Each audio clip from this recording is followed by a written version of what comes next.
This is a presentation of KUHT Houston.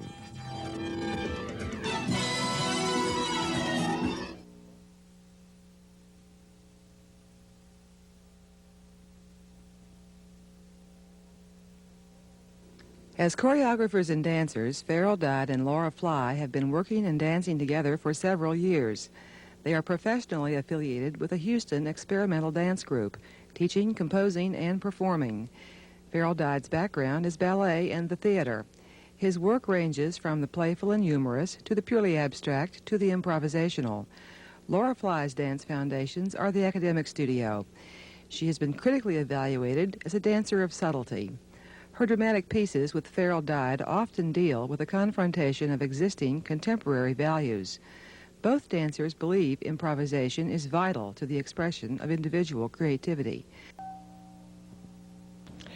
We're talking to Farrell Dyde and Laura Fly, who have just danced individually and collectively together the three works we've just seen. The first was an improvisation, and perhaps for the benefit of those people who joined us late, we should talk a little bit about improvisation. Is this something that exists in itself, or is it going to go on? What is the continuum of time in an improvisational piece? Either of you? Are you speaking about whether it's an end in and of itself, or whether it moves toward a finished product? Yes. Is it something that we should enjoy like a sunset and say that's it? Or is it something that's going to be with us forever? Well, it can never be repeated. And the only way it will be with us is by being on video. So it's something you should probably... Maybe that's one of the nice things about television. Well, I think all dance is only with us for fleeting moments, and even the Black Swan pas de deux is improvisational to a certain extent, in the sense that the dancers will never perform it exactly the same way twice. The phrasing will always be slightly different. So it's a matter of the parameters and the degrees of improvisation that you're talking about. There are usually several levels of participation in an art form. How can we, and how do you, relate participation in dance to an observer? I think that for an observer, you'd want your dance to speak to them in some sort of personal way or hit them in the gut somewhere.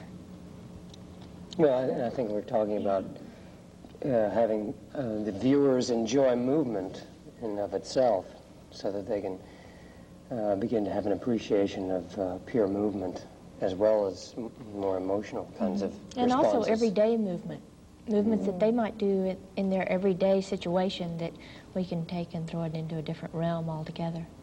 Before we talk about your individual pieces, let's talk a little bit about your artistic roots as individuals. It seems that a lot of people who work seriously in any art form have classical roots. Is this true of either of you? Well, I think some of my roots are classical, but I'd say my primary roots were in the theater, and I started off as an actor. So I say I come from that place, and then I moved into dance more and more. So my roots are more in the theater, and then primarily modern dance in terms of a way of thinking, and the classical ballet is a strong basic in terms of the dance technique.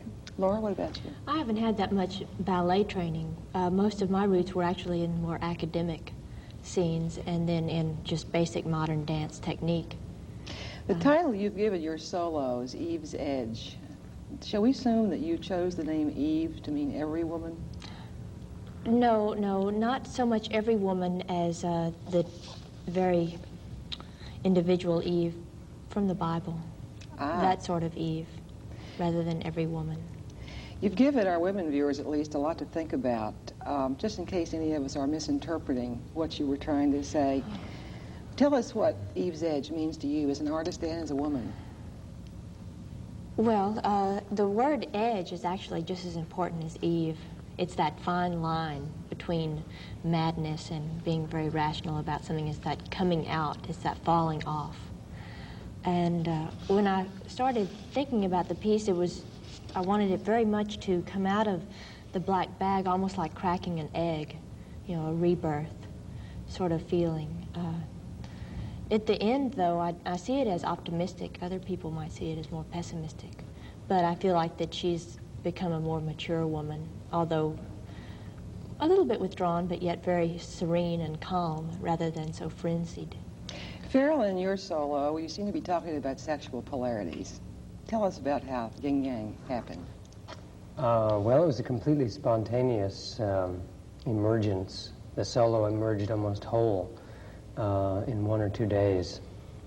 And it just had to do with a lot of more passive, more feminine feelings that were emerging in me in terms of overcoming a lot of masculine kinds of background. And as I said, just emerged after maybe a lot of conscious effort on myself. In making a dance for two people, are you more concerned about their relationships as male-female or as their interaction as individuals? Much more of myself in terms of individuals, and a lot of that will be in terms of the kinds of lifts that are used. I don't particularly like lifts that put the woman on a pedestal, and so we avoid a lot of balletic kinds of lifts sometimes, simply from that standpoint. We are going to see a long solo in just a few minutes. It's called Aftermath. Do you have anything to add about the male-female interaction, the individual interaction, when you work with a duet situation? Oh, I think in Aftermath particularly, we're much more two people, two persons, rather than male-female. The differences come out perhaps in the sections toward the end where there's more physical, pull for the male, but we are very much two individuals. So now we're in the aftermath of Aftermath. That was a very powerful experience. Thank you. Do you think that this work is an experience of an environment? Do you think it worked, you mean, in this environment? Well, is Aftermath an experiencing of an environment? Oh, definitely yeah. so. Yeah, very harsh one. Do you see yourselves as part of the moment or part of a continuum? I think it's part of a continuum in the sense that one is constantly thrashing out at certain realities, and there are moments of peace, but they don't last very long. It's a piece that it is a piece that very much came about from just our own experiencing. Were you trying to elicit emotion or thinking from your audience in this piece? It's hard to say. I think probably some kind of emotion, but I'm not sure that we were necessarily that concerned with the audience at the time we put the piece together. It was more an exploration of some of our own feelings in some ways. There was a lot of very painful loneliness in Aftermath, but yet there were some moments of very lyric beauty, almost romantic beauty. Would you comment on what place, if any, romanticism has in the kind of dance that you're working? Well, or lyricism. Tempered romanticism, and awareness. It never lasts that long. Of reality, not sugar-coated, but as you mentioned earlier, maybe watching a sunset could be a romantic thing, but eventually the sun goes down.